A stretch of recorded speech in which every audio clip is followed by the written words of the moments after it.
Does anybody know what watershed this is? What river it feeds?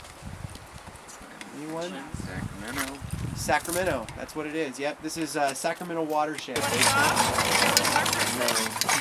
And then that flows into Shasta Lake, and it's only one of about 3 or 4 rivers, right? So then there's Squaw Creek and McLeod and Pitt River that all flow into Shasta Lake. So the Lassen National Forest is also doing the same thing we're doing. They're surveying for those other watersheds as well, and then that's all going to basically be drawn down into Shasta Lake.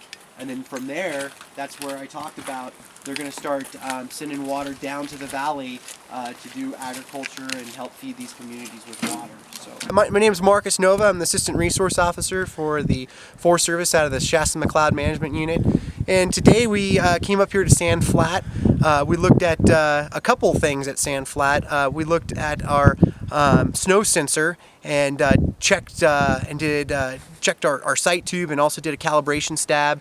And then we went out to our regular snow course and took some snow data out there. We also had the Wheat High School students that joined us, and we were able to integrate them in to the program and teach them a little bit about snow survey and the importance of the data that we capture in cooperation with the state of California.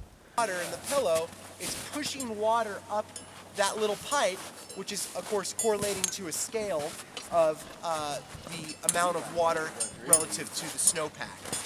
The data is super important because it's allowing Californians to know what our snowpack is, which has a direct correlation to the amount of water that we're helping to send to the reservoirs. Snowpack typically accounts for about 20% of the water that these reservoirs hold, and of course that's going to have great effects for the folks down in the valleys, the municipal folks, and also the agricultural individuals that are needing water to irrigate crops and keep their livestock going as well.